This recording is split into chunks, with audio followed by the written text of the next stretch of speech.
Thanks for being here. Subscribe to Cheating Stories Best, so you don't miss new stories. During the match of one popular game, the wife noticed one handsome man and could not resist. Today's story with a similar plot. Enjoy watching it. Strike 3, umpire Billy Golden announced loudly as he ended the top half of the third inning at Small Admiral Fedman Field in Pensacola, Florida, home of the Pensacola Blue Wahoos, the AA affiliate of the Miami Marlins. As directed, scout Sam Casper took his usual seat on the Admiral to check on the progress of the Marlins' #1 overall draft pick from 2 years ago, Davey Golden Eagle Boyd. It was his second trip to Pensacola this season. The big club seemed to be hoping that last year's rookie would rise to the show by September, and they trusted the judgment of no one more than Casper, who had been scouting for them for 18 years. Boyd, who has a solid .286 batting average with 12 home runs and 36 runs batted in through mid-June, has so far justified the $1.75 million bonus the Marlins paid him when he signed last year. Casper thought the 6 feet 4 inches, 240 pounds, 24-year-old could hit for both average and power, play first base, and run like the wind. Casper mused, making him perhaps one notch below Mike Trout's potential. Boyd exuded confidence as he strode to the plate as Pensacola's third baseman in the third inning. His long, wavy blonde hair peeked out from under his baseball helmet, his large biceps and triceps filled the short sleeves of his uniform.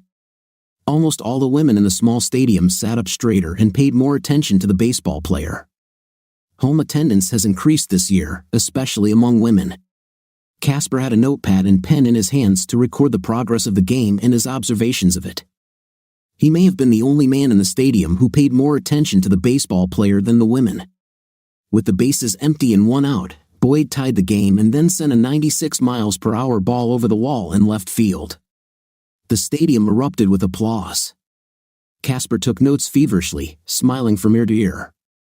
It was on his recommendation that the Marlins selected Boyd with their first pick. Boyd added another run later in the game as the Blue Wahoos won 4-2. Casper wrote a few more notes in his notebook and then headed to the Wahoo locker room to talk to Boyd and the Wahoo manager. Alyssa Graber and Tracy Strickland sat at a corner table at La Scala, a luxury restaurant, each eating a slice of cheesecake and drinking a glass of Galliano.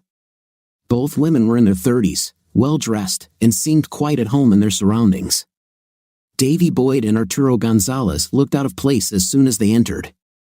They had come to the restaurant to celebrate their victory the day before and were shown to a table in the middle of the restaurant. "Oh, I'll take that blonde guy over there," Tracy said, pointing at Davey. Alyssa followed Tracy's gaze to the pair of baseball players. "Oh please, these two probably haven't read a book since Sally, Dick, and Jane." $10 says they'll both order burgers, Alyssa said. "Agreed. Do you know them?" Tracy asked. "All I know is that they're two members of the local baseball team. Your fantasy boy there is their star rookie, signed a big contract. Handsome and rich, always a nice combination," Tracy said slowly, breaking into a smile as the pair of jocks looked at the women. "Does it bother you that they're probably young enough to be our little brothers?" asked Alyssa. "I don't want to buy one, just rent one," Tracy said, flashing her perfectly white teeth at the players. "Look at this," Davey exclaimed, turning to Arturo, a couple of beauties just waiting for company. Davey, as a player with a big contract and bonus, usually paid as he usually did when he went out with his teammates. He called the waitress and asked her to take 2 drinks to the women at the corner table. "Did you know that both of these women are married and the one with the short hair is the wife of Mayor Richard Strickland?" asked the waitress. "That's normal," Davey replied. "I just want to buy them a drink, not rent them for the evening." The waitress smiled and did as she was told. The players watched as the waitress delivered the drinks, then raised their drinks toward the women. The women responded in kind. The players ate their burgers while watching the women talk. "Damn boy, have you won over that cute little blonde yet?" asked Arturo. "What's the point, Artie? We're having fun, but we're not married. Besides, there's nothing better than a married woman. I didn't know you had a degree in women's studies." "My hat goes to you, Professor," both baseball players laughed. Alyssa was a banker's wife. She was 36 years old, had long blonde hair, a beautiful face with blue eyes, and a curvy body. Her friend at the table was 35 years old with shoulder-length dark brown hair. She had a small frame with a round bottom under her slightly too tight and short skirt. The mayor's wife knew she still had something that could attract a man's attention and was not as shy in showing it off as the mayor would have liked. "By the way, you owe me $10, Alyssa noted. The players finished their burgers before approaching the table of women. "Would you like some company for a while?" asked Davy. "Who do you have in mind for us?" Tracy replied sarcastically. Davy only thought about the answer for a short time. He was a seasoned professional in dealing with women and regarded Tracy's response as the first shot. He decided that Arturo could take care of the quieter one. "Well, since you have such a sharp tongue, I thought of myself. Arturo is more of a gentleman here. I think you would be good company for your girlfriend. By the way, I'm Davy. Arturo and I play for the Blue Wahoos, the city's AA baseball team. I'm Tracy, and my friend is Alyssa. I think we can talk about interesting topics for a while if you can handle it," Tracy retorted. "Arturo looks like he can handle it. Maybe he can make up for both of you," Davy teased. The four spent time together over their second drink for about 2 hours before they parted ways. Davy asked for and received Tracy's phone number. "Did you really just give him your number?" Alyssa asked, perplexed. "Do you remember that you were married?" "A little flirting, maybe a little more, never hurt anyone. I can see he's a player. I'll just play with him a little," Tracy laughed.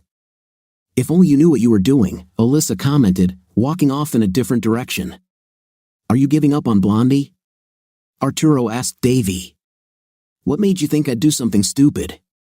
Davy answered. "It's not like Blondie and Tracy are in the same social circle," Arturo said. Blondie, as two Wahoo players called her, was actually a 20-year-old Pensacola native named Jenna Wyatt. She showed up at the team's locker room after the season opener, and she and Davy had been together ever since. Over the past month, the couple had intimated 2 to 3 times a week. Jenna was not a naive girl. Although she had only graduated from high school 2 years ago, her number was already in double digits. She was a young woman with a large intimate appetite and was not shy about getting what she wanted. Currently, she wanted to be the star of the city's baseball team. The day after the game, Jenna was waiting for Davy, wearing a tight black short-sleeve blouse and tight skinny jeans that showed off her firm bottom. Davy thought, when he saw Jenna, they left the park and went to the house Davy had rented, stopping for pizza along the way. After eating pizza and drinking a couple of beers, Davy and Jenna retired to the master bedroom and king-size bed. Halfway to the bed, Davy looked deeply into Jenna's hazel eyes and kissed her passionately.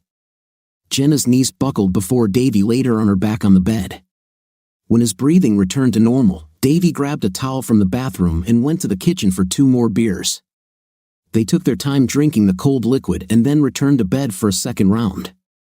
Tracy didn't recognize the phone number that appeared on her display at first. Then she remembered that she had given her number to this young baseball player 4 days ago. She laughed loudly. She didn't think he would actually call, knowing she was married. He was either incredibly cocky or incredibly stupid, she thought as she pressed the answer button. "Davy, how are you?" Tracy replied in the sweetest tone. "Pretty good, Tracy. I was just sitting in my room thinking about today's game when you popped into my thoughts, and I decided to call." "Are you at home or on the road?" Davy asked, caught off guard that she even knew about away games from their conversation that evening. "We're in Birmingham. Back home in a few days. I was hoping maybe we could meet for a quick dessert and drink on Thursday night. If you're busy, you can bring your husband if you want. I'd like to meet the mayor. I've never officially met the mayor before. I think you two are quite a powerful couple," Davy suggested. Tracy sensed a hint of sarcasm in Davy's voice. She knew he didn't want her husband to join, but she was impressed that Davy had the sense to play the game. Tracy was intrigued. "He has a council on Thursday night, but I'd love to join you, young man," Tracy responded, adding the young man as her way of playing the game. The two got to know each other better over glasses of amaretto di Serrano and slices of cheesecake. Tracy kept the conversation neutral, allowing Davy to choose the direction of the evening. He waited about 20 minutes before turning the discussion to a more intimate topic. "You're a beautiful woman. "Does your husband mind that you sometimes meet men for drinks?" asked Davy. "Sometimes I date men, sometimes I date women. I have a diverse circle of friends. My husband knows that. He also knows he can trust me, even though he knows I'm a bit of a flirt," Davy commented. "I'd take a little flirting." "How far can that flirting go? How far would you like him to go?" Tracy answered. A slowly spreading smile appeared on Davy's face. He extended both hands across the table, and Tracy put her hands in his. Evan McComb watched as a cute blonde hopped toward the checkout counter at Starbucks from a table in the back of the store. He noticed the light freckles on the bridge of her upturned nose and the sparkle in her hazel eyes. He also noticed that her mini skirt barely reached the middle of her slender thighs.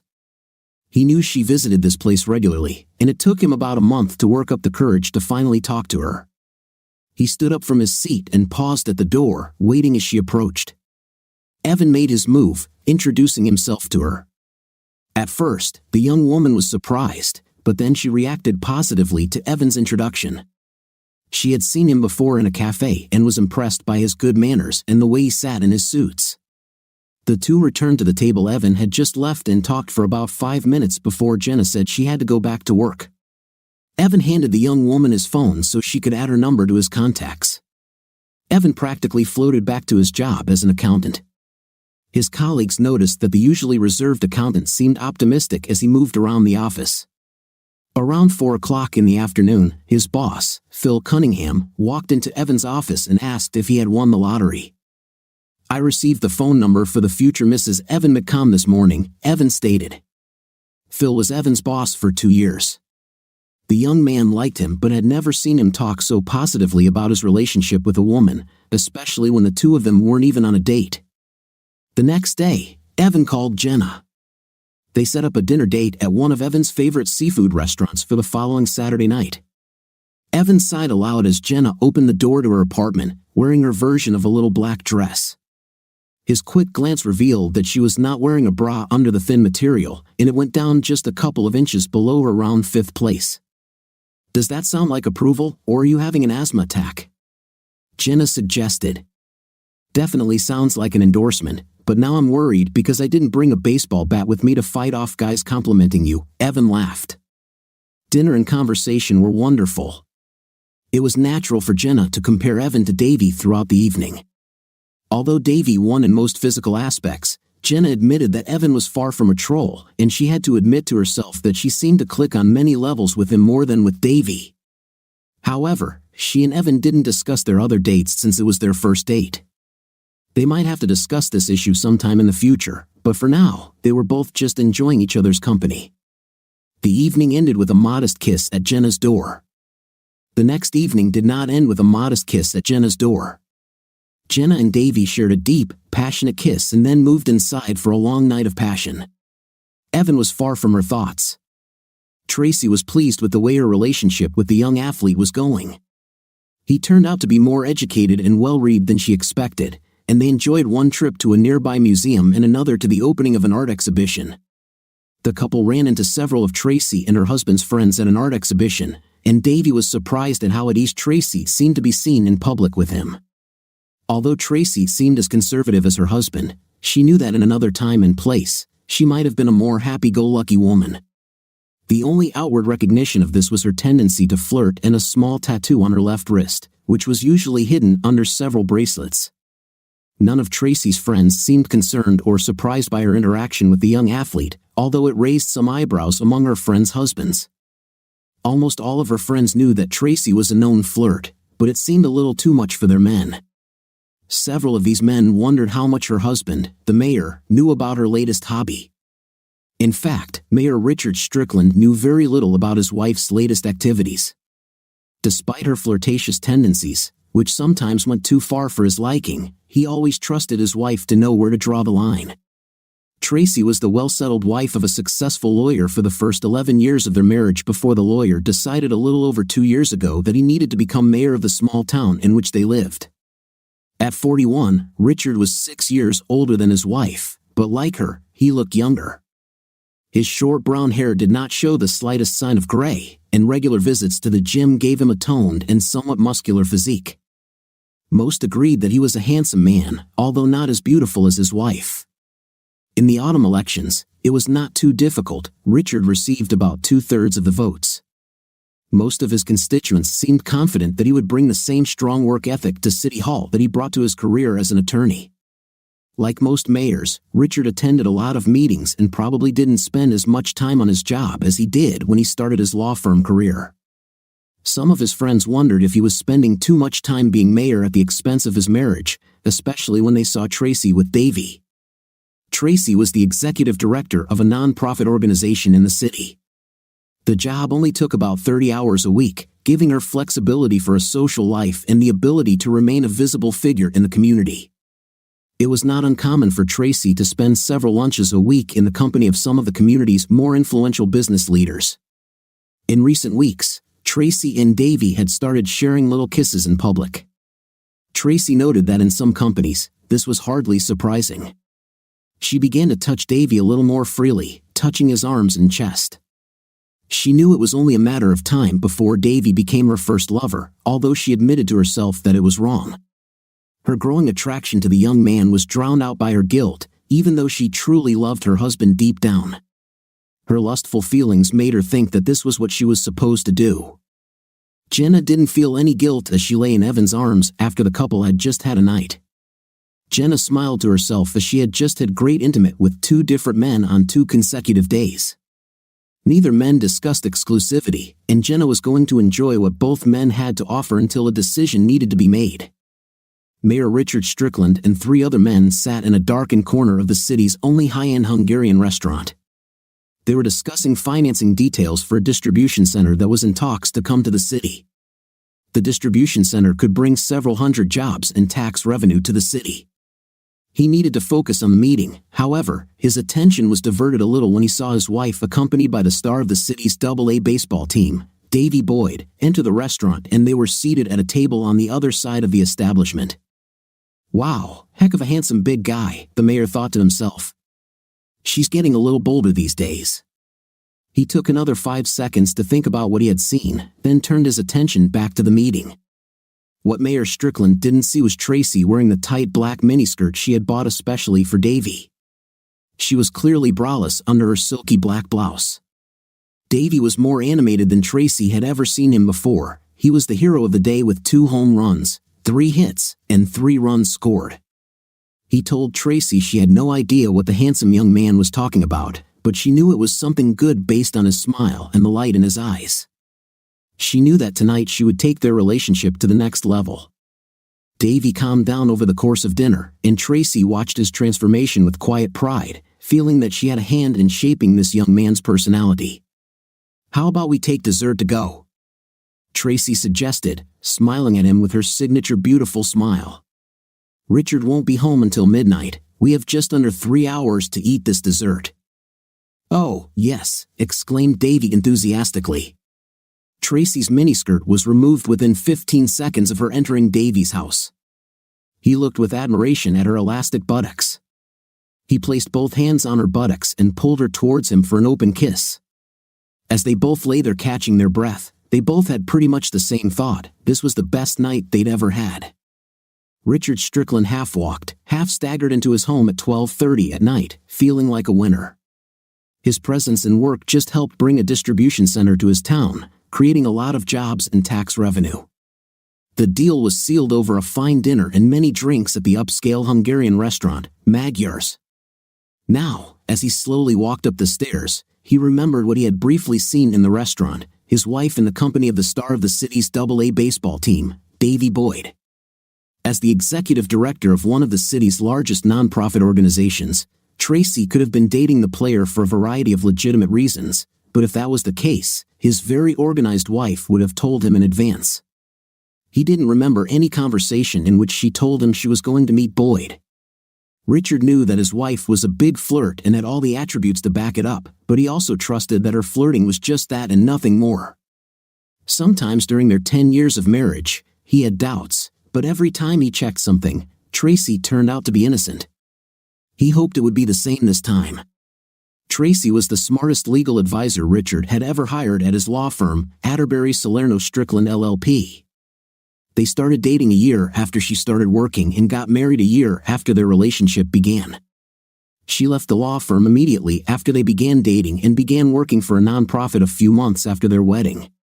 Richard was 31 years old when they married. Before meeting Tracy, he was in 2 long-term relationships. He was a handsome, successful lawyer, and finding women to date was never a problem. Tracy's flirtatious nature became a point of contention in their marriage from time to time. Her husband repeatedly told her that in their circles in the city society, her flirting was very disrespectful towards him. "Come on, Richie, you know I don't mean anything serious, it's just my fun," Tracy said. "Please think about my feelings sometimes." "Richard," replied Richard. Richard undressed slowly in the darkness of the bedroom so as not to wake his wife. He slowly crawled under the covers and pressed himself against Tracy, first smelling her skin and then her hair. The smell of soap and shampoo was still strong, which meant she had showered a little earlier before bed. Since Tracy did not usually shower before bed, Richard knew that his wife was no longer his only. He turned in bed so that his back was facing his wife. A tear rolled out of his eye as he fell asleep. "So, who's your boyfriend now, girlfriend?" Sheila Williamson asked her longtime friend Jenna Wyatt as they finished lunch. Jenna blushed furiously, wondering if she should tell her friend the truth, that she was dating 2 guys at the same time. She wondered why she felt guilty about this since neither man had discussed exclusivity. Perhaps because Sheila had known her long enough to know that at 20, Jenna was far from a virgin. Sheila saw the deep redness and knew exactly what it meant. "So, I guess it's not who, but how many," Sheila giggled. "Come on, lay it out." Jenna looked down at the floor before meeting her friend's gaze. She told her about Davy and Evan. "Wait, you're dating this piece of baseball meat? How's that?" Sheila asked. "He's all you see," Jenna replied. "He's big, he's got muscles, he's got money, he looks great, and he's great in bed. But this other guy, he makes me feel confused. Not as big, not as muscular, definitely not the same money, but he's also handsome and good in bed. And I don't know, there's something about him that excites me in a way that Davy can't. We can talk about anything, and he's just pleasant to talk to. And I miss him when I'm alone. I don't miss Davy as much when I'm alone. Does that make sense?"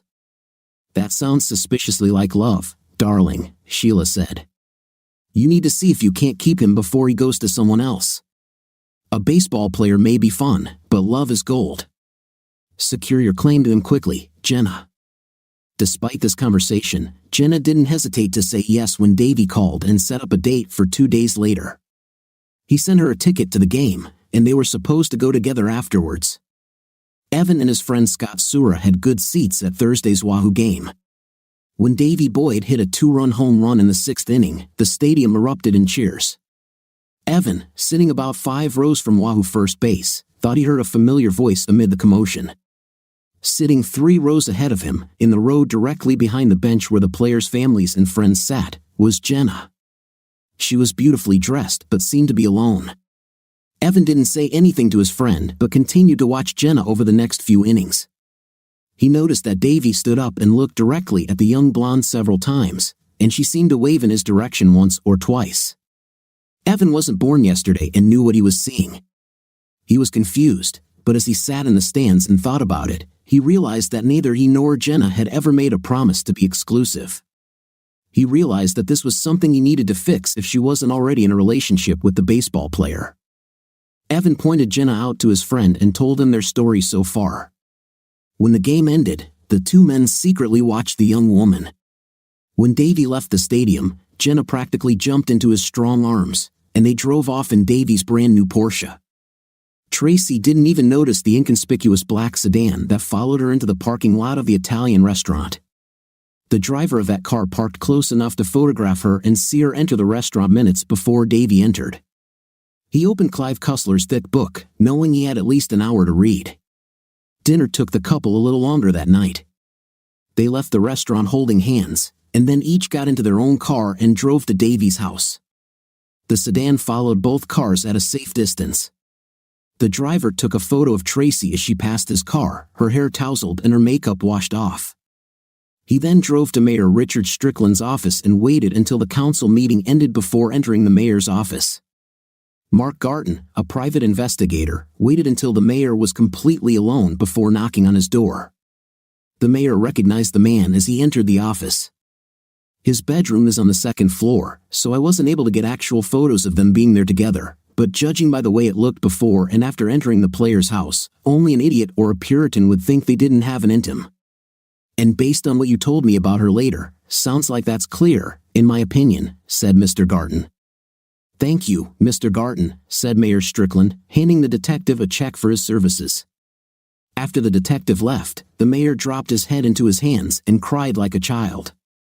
Breakfast at the Strickland house the next morning was quiet, although Tracy was clearly in a good mood, humming as she moved around the kitchen. Richard looked depressed as he sat at the kitchen table. You don't look too good, darling. We have Alka-Seltzer in the bathroom if your stomach is upset, Tracy said. I have a gun in my gun safe that would make me feel better too, the mayor thought to himself. Tracy saw no signs that her husband suspected anything about her actions. She always considered herself smarter than her husband, forgetting that his more passive behavior did not reflect his intelligence. Tracy believed that she truly loved her husband, but at the same time, she believed that she deserved her romance with the young baseball player. Her husband was perfectly acceptable in bed, in her opinion, but Davy was at least 2 notches above, and she deserved it. She knew what she was doing was technically wrong, but it felt so good that she didn't feel guilty. She knew it was a cliché, but her affair was really just for the great night. When this was over, she would return to the role of a loving, caring wife. Richard watched his wife whistling merrily as she moved around the kitchen with growing anger. He noticed that he and Tracy had not been intimate for about a month. Before this, they had intimated 2 to 3 times a week, and Richard didn't think they had any problems in that regard. As in many families, the wife dictated the agenda at home. The couple didn't have serious conversations about children before they got married, but about 2 years after their marriage, Tracy decided she didn't want children. She and Richard had some heated discussions on the matter, but in the end, Tracy got her way, and Richard had a vasectomy. Between work and dating 2 men at the same time, Jenna didn't notice that Evan hadn't called her for a week. The next week, halfway through intimate with Davy, Jenna suddenly realized that she hadn't heard a word from her other suitor. When Jenna got home, it was too late to call Evan, but she called him the next day during her lunch break. This was the first time she had to call the young accountant. Did I do something wrong, Evan? Jenna asked when Evan answered the third call.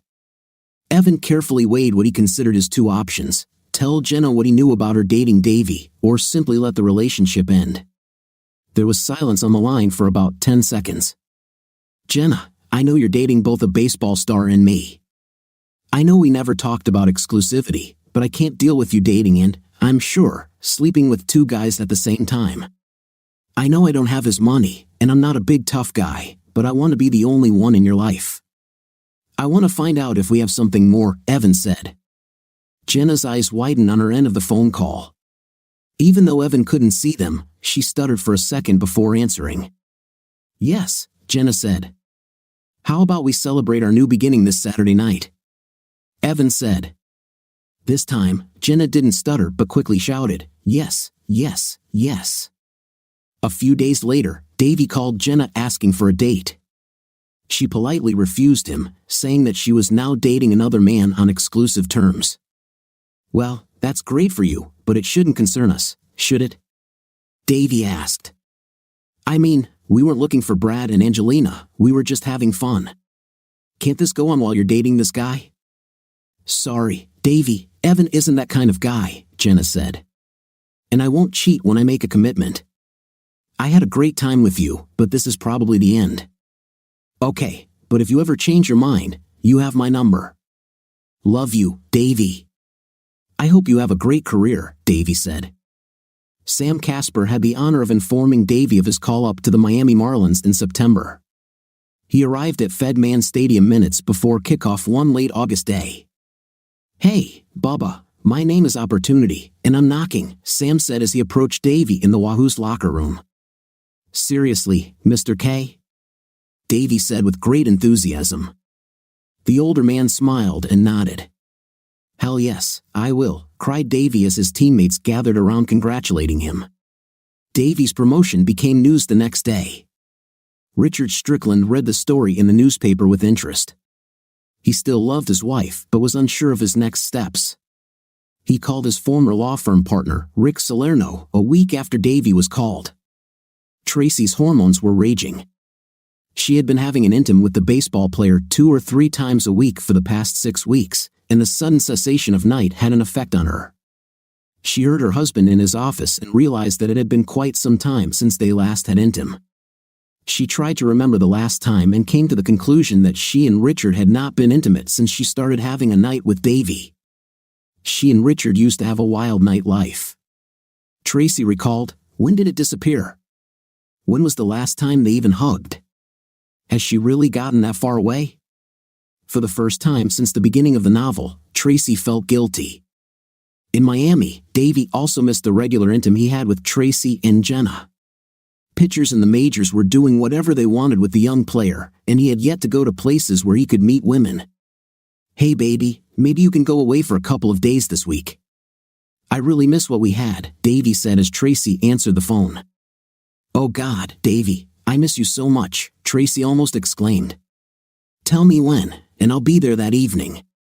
When Richard returned home, Tracy told him that she and Alyssa were going to spend a few days shopping in Miami, if he didn't mind. This was a typical request that Tracy had made, and Richard had approved over the years. This time, however, Richard had not expected this request and did his best to hide his surprise. Was she so desperate that she was willing to assume that her husband suspected absolutely nothing, or was it more than just a night? How much of a betrayal, Richard wondered. Richard tried to hide the deep breath he needed to take, then agreed. Tracy had just given him the final answer, he thought. Tracy took a taxi from the airport to the apartment Davy was renting. She threw herself into the young man's arms and kissed him on the lips as soon as he opened the door. He kissed her back for about 30 seconds, then gently set her down. "Oh, I want you so bad right now, but I have to go to a baseball game. It's the big leagues, baby. We'll have dinner when I get back." "I'm so glad you're here, you won't regret coming," exclaimed Davy. Tracy felt more energetic and alive than she had since Davy first left. She opened her suitcase and pulled out a hot red baby doll and matching panties. Perhaps it was the thought of Tracy waiting for him at home, or perhaps it was just the first of many great nights, but Davy had 2 hits, including his first home run in the big leagues, and scored 3 runs. He grabbed Chinese food on the way home and practically threw open his apartment door when he arrived home. Tracy was stretched out on his couch, one leg bent, drinking a glass of wine. He placed the bag of Chinese food on the kitchen table, and that's where it remained for the next 2 hours before a tired and sweaty Davy and Tracy finally reached it. Around the same time that Davy and Tracy settled into Davy's shower the next morning, Richard was considering his divorce petition. It was a simple split down the middle, but Richard was only going to pay 5 years of alimony, as long as Tracy paid her own rent and Davy didn't live with her. Richard knew it seemed childish, but it may have been the only victory he could get in court. Evan was practically delighted when he learned of Davy's promotion to the first team for September. He had completely trusted Jenna when she promised to be with him exclusively, but it was still a big relief that Davy wasn't living in town anymore. On her part, Jenna understood that Davy's promotion was good news for him, but since she had promised to be with Evan, she didn't care that Davy was no longer in town. Davy and Tracy spent most of their 3 days together having an intimate and visiting several high-end restaurants in Miami. When Davy wasn't playing baseball, Davy noticed that Tracy's skirts and dresses seemed a little shorter than what she had worn in Pensacola, and he thought they made a striking couple together. Tracy felt the eyes of other restaurant patrons on her, some because she was with Davy and some because she knew she looked nicely. She had to admit that life in Miami seemed much better than life in Pensacola. Tracy felt relaxed as the taxi pulled up in front of her darkened home. She hoped she wouldn't have to talk much to her husband until the next morning. She had showered earlier in the day before boarding the plane, so at least she didn't come home smelling like intim. Richard sat in the darkened living room with a full glass of bourbon, watching as a taxi passenger collected his bag from the driver in the driveway. He saw her walk up the 2 steps to the front door of the house, hesitate for a moment, then insert the key into the lock and enter the house, unaware that her husband was watching her closely. Had to tune into your boring old husband after 3 days of intim with your millionaire baseball player? Richard asked firmly but quietly. Tracy started, not realizing that someone was home in the darkened room. Tracy stuttered, unable to form any coherent sentences. Jumping back a foot, she remained where she was, barely able to see her husband in the darkness. I know exactly what you're thinking, he continued. How did your stupid, unsuspecting, cuckolded husband find out about your trip or your lover in the first place? Richard drank while Tracy watched him in the dark. Although she and many others thought she was smarter than her husband, she was completely taken by surprise and left speechless. Don't worry, Alyssa didn't give you away, Richard said sarcastically. I knew you were going alone, but to confirm, I called her house. When Glenn answered the phone, I asked to speak to Alyssa, and he almost fell through the floor trying not to lie to me but trying to tell me that she wasn't there. That's the problem when you use a woman with a good and honest husband as a cover. I asked him not to tell Alyssa that I called so she wouldn't have time to warn you. He felt obligated to keep my secret. Tracy let out a small sigh. Since she didn't know exactly how much Richard knew, any possible defensive words she might have would have been imprudent. In this case, silence was her best choice. Tracy realized Richard knew it too, but the longer she stood there silently, the angrier he became. When did you stop respecting me? When did you stop loving me? Richard hissed. I never stopped loving you, Richard. It has nothing to do with love, well, maybe a little if I'm being honest. Wow, honesty. What a fantastic concept. Richard shouted at his wife. Richard took another sip of bourbon. Tracy put down her bag and sat down on the chair. Can I turn on the light? I'd like to see when I talk to you, Tracy said. No, you just want to see my eyes to see if I believe any of your lies, Richard answered her sharply. Be careful, I know most of your tricks at this stage. The only thing I haven't figured out yet is why. I don't know if I can give you an answer to that. Richie, you know I'm a big flirt. We used to argue about this. You were always afraid that I would cross that line, and I always swore that I would never do it. But I was wrong. Something about him hooked me, Richie. I can't explain it. He was hot and sweet and had I don't know what about him, and the night was so good. And when we started seeing each other regularly, I learned that he was more than just a baseball player. He has brains in addition to his brawn and talent. I guess I'm a little into him and fell in love more than a little, Tracy sighed. And at the same time, you and I haven't even had an intim in like 3 months. You don't need me anymore, and you can't keep your hands off that damn boy. And then there was this weekend.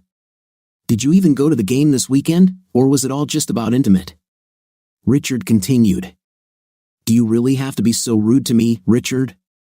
Tracy said, trying to remember in her head the last time a couple actually had intim. She looked up to see Richard looking at her piercingly. I was never rude to you when you were my wife, but now that you're his, all bets are off, Richard said. I'm still your wife, Richard. We need to talk and work things out, Tracy said. No, we don't need to talk, said Richard. I already understood everything. I was thinking while you were having fun. Really, Richie? Go away, Tracy.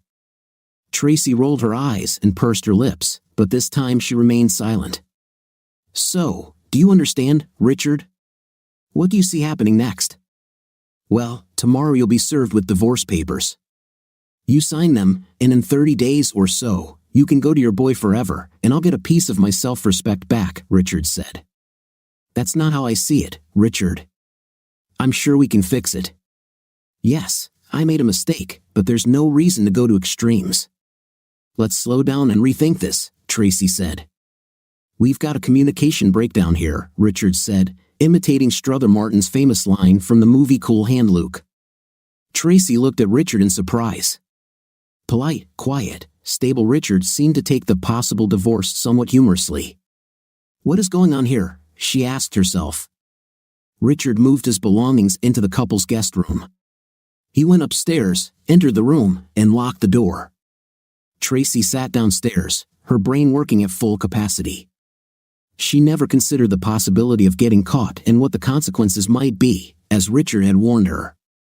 Tracy was served on Monday morning, even though Richard had warned her. She was almost sure that he would call it off.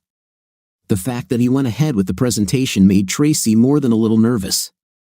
The events of the last 2 days had truly shown Tracy a side of Richard that she had never seen before. Richard focused heavily on his duties as mayor over the next few days as a way to cope with the situation. However, it wasn't that difficult because he really enjoyed being the mayor of the city. Tracy was coping significantly worse with what was happening in her life. She spent the rest of Monday in a sort of daze, and things didn't get any better in the days that followed. Davy called her around noon on Thursday. "Hi, beautiful. How are you? Do you miss me?" he asked. Tracy's heart began to beat faster when she heard Davy's voice for the first time. Then reality invaded her thoughts. "Richard knows about us and has known for a long time," she replied in an even tone. "He also knows about our weekend adventure. I was served on Monday, Richard. How's your husband?" Davy asked almost rhetorically. He paused on the line as his thoughts began to race. Since he knows, why don't you just come back here and stay with me full time?" Davy said. "We'll be back in Pensacola in a few weeks anyway, at least for the winter. Then we'll either find a spot in Miami or Jacksonville, depending on where I play next season." This time Tracy was silent. "This is so right," she finally said enthusiastically. "How about I go back to Miami on Saturday?" "Great, baby. I can't wait to see you. Just send me the details," Davy replied. Tracy put the phone away and sat in silence. Within a minute, she admitted to herself that while she might love her husband, her feelings for Davy had grown so much that she was willing to leave Richard for the young baseball player. "I'm sorry, Richard," she whispered to herself. Richard didn't come home for dinner on Thursday night, but Tracy was sitting in the darkened living room with a glass of wine when he walked through the door around 9 p.m. She thought the situation was very ironic and smiled to herself when he flinched at her greeting as he walked through the door. Hey, Tracy," Richard stuttered, instantly realizing that he was being set up for something. "Let me grab myself a beer, and we can talk." Tracy had to admit that her ploy didn't seem to put Richard in the predicament she thought it would be. Richard returned to the room with the beer less than a minute later and gave her a wry smile as he sat down in his chair. Over, Tracy chuckled. Richard found that Richard's self-confidence somehow unnerved her. She started looking at the floor, then realized that her husband was watching her closely in the dark. "I'm going back to Miami for a few weeks to stay with Davy. We'll be back in October." "That should give you time to think," Tracy said. "Are you out of your mind?" exclaimed Richard. "You're telling me you don't want a divorce, but you're going back to this guy for a few weeks? I won't be a known cuckold to anyone. If you leave, you better stay away forever." Richard jumped out of his chair, poured his beer into the sink, and stepped into the guest room. Tracy grinned after him, truly believing that she had regained control. Tracy enjoyed time with Davy when the Marlins played at home. Otherwise, she felt lonely when the Marlins were away. Davy spent time with young players, all of whom had young wives or girlfriends, and Tracy did not find common ground with them. She also didn't find much in common with the wives and girlfriends of older players who knew much about baseball, something she couldn't say about herself. Davy and Tracy returned to Pensacola when the Major League Baseball season ended in early October. The couple returned to Davy's rented house, but after a few days, Tracy decided it was finally time to confront Richard. She knew that Richard would never take her back at this stage, but she came to her former home to pick up the remaining belongings and clothes. Tracy was surprised when her key no longer worked in any of the doors in the house. She was surprised that Richard had thought about changing the locks. She had to ring the front doorbell. "The prodigal wife has returned," said Richard, opening the door. "Are we going to do this now?" asked Tracy. "Absolutely," Richard said, smiling widely. Tracy told Richard that she had come to get the remaining things and clothes. Richard took her to the garage where a series of garbage bags were waiting for her. He opened the garage door and told her to load them herself. She snorted in disgust. Richard chuckled and walked away. After 2 weeks, Tracy was sure she had missed her period. She recalled that when she first arrived in Miami, Davy didn't think to buy protection, and yet the couple still had a night twice that first night before Davy bought a dozen the next day. Davy fell silent when Tracy told him the news. "We can handle this, I'm sure.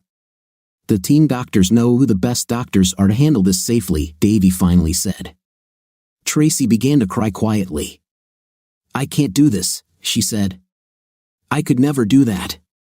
"It's okay, baby. I've always wanted a lot of kids, maybe not this early, but I love kids and I've always wanted a lot of them," Davy said. "I didn't mean to," Tracy said quietly. Tracy was 4 months pregnant when she and Richard signed divorce papers. He hadn't seen her since she went to live with Davy and didn't know she was pregnant. His face showed shock when he first saw her. "New respect for your lover, Tracy. You never wanted children with me, but he must be so much more of a man," he said. "Well, I certainly can't say you were reckless, can I?" Tracy blushed but didn't say anything. Richard's lawyer quickly pointed out to everyone present that Richard's name on the birth certificate would be considered a lie under oath. "Davy knows it's his baby and has already promised to pay for the birth and child support," Tracy said quietly. Davy was promoted to AAA Jacksonville for the following season. Since Tracy would be 7 months pregnant at the start of the AAA season, they decided she should stay in Pensacola until the baby was born. Davy rented himself a small apartment in Jacksonville in case he couldn't get home between games when the team played at home. June 27th was a bright and sunny day in Pensacola. Tracy went into labor around noon as planned. She called her friend Alyssa to take her to Baptist Hospital. On the way to the hospital, she called Davy, and he told his manager and got into the car for the roughly 5-hour drive. At 10:47 p.m., Evan and Jenna welcomed their daughter after 6 hours of labor. Evan, now an associate vice president at the accounting firm where he worked, had the opportunity to cut the umbilical cord and felt like he was on cloud 9. Dr. Leslie Scott congratulated the couple but could not stay because she had another birth to attend. She walked out of the delivery room and down the hallway where baseball phenom Davy Boyd and his girlfriend, Tracy Strickland, were preparing for the birth of their first child. Dr. Scott fell in love with the young baseball player and his older girlfriend. Although the couple were not married, she noted that the young athlete was very caring for the older woman, who tolerated her first pregnancy well despite her 36 years. Dr. Scott, while noting that a first child for a 36-year-old woman is not that uncommon, also noted that the risks for a 30-year-old woman are higher than for a 20-year-old woman. Tracy carefully monitored her weight, gaining only 27 pounds during her pregnancy. The doctor also noted that the baseball player seemed much more enthusiastic about the pregnancy than his girlfriend.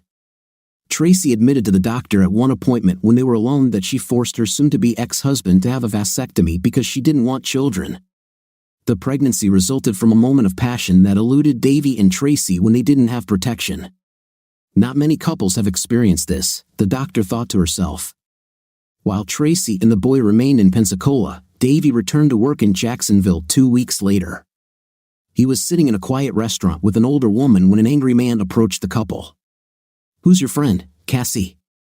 Does he know you're married? How many times have you had intimate already?" he shouted to the couple. The restaurant became quiet. Davy looked at Cassie, and she looked at him. Cassie stuttered several times before Davy slid out from behind the table and stood face to face with a man who seemed several inches smaller and lighter. When police and paramedics arrived at the restaurant, Davy was lying on the floor bleeding from several cuts on his face. His right eye was closed and beginning to turn blue. Harrison Walker, a construction worker and husband of Cassie Walker, had cuts and bruises on the knuckles of his left hand. His wife was still sitting at the table, sobbing. Davy was still in the hospital when the report of the incident at the restaurant made the news. It goes without saying that Marlins management was not happy about one of their high-priced investments suffering a potentially career-threatening eye injury. Also not thrilled when she heard the news was Tracy, especially when she learned the story that Davy was at a restaurant with a married woman. The coincidence did not deceive her. "Damn it," Tracy shouted to no one. The noise woke up her baby, who began to cry. No stupid act goes unpunished, the woman thought, being only human. Richard Strickland couldn't help but smile when he heard about Davy's beating. He also didn't feel an ounce of sympathy for his ex-wife in her predicament. She made a bad choice, he thought to himself, slightly changing the memorable line from the movie Indiana Jones and the Temple of Doom. Pensacola police declined to charge Harrison Walker, especially after witnesses said the baseball player was the one who started the fight. Richard Strickland tasked one of his employees with finding Harrison's cell phone number, and the mayor called the construction worker, offering him the name and phone number of his divorce lawyer. He also offered his sincere congratulations to the young man for defeating the baseball player. 2 weeks later, Tracy and the baby, whom the couple named Frederick after Davy's favorite player Freddie Freeman of the Atlanta Braves, moved into a smaller apartment that Tracy rented. Tracy had instructed her attorney to contact Davy to establish child support payments and visitation rights. She was still receiving alimony from Richard.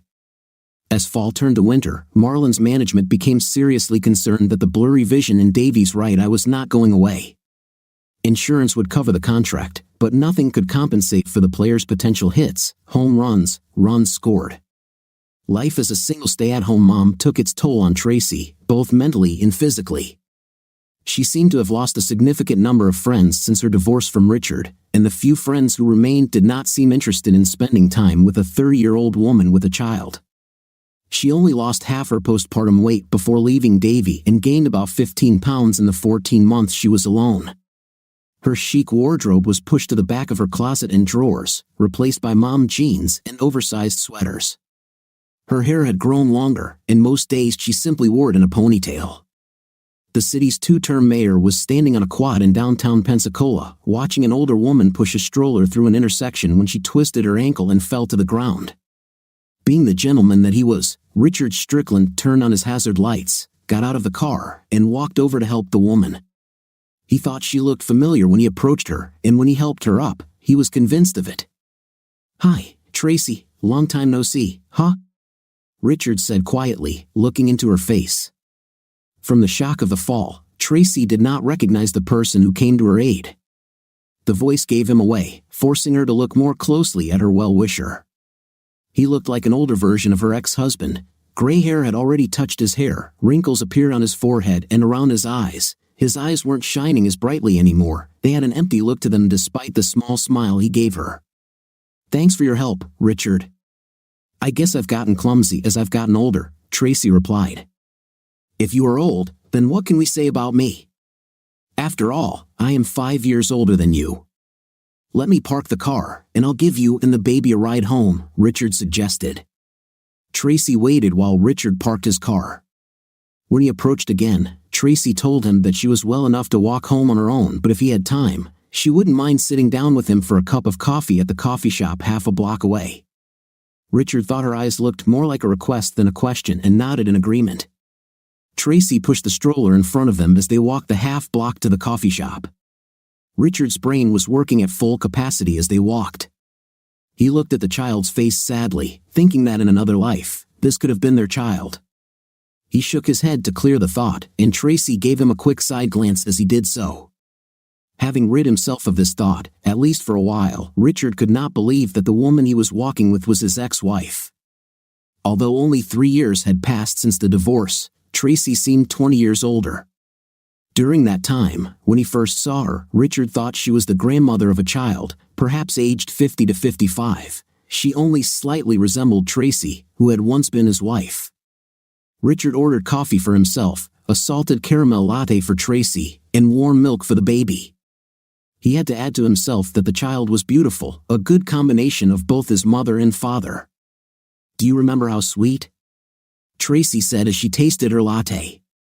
Richard blushed slightly. He simply ordered without thinking, it was a reflex. "How are you doing, Tracy, if I'm not too intrusive? Are you seeing anyone?" Tracy knew Richard wasn't trying to be intrusive, he was what he always was, a good guy. "I haven't dated anyone since I broke up with Davy," Tracy said quietly. "It was a big shock to me. I guess karma really is but it gave me a chance to feel what I gave you. Yes, it hurts. I guess it must give you some sense of revenge." Tracy's voice died down, tears appeared in her eyes. Richard sat silently. Once upon a time, he might have enjoyed her sad news, but after 3 years, his anger faded, sadness replaced the desire for revenge in his heart.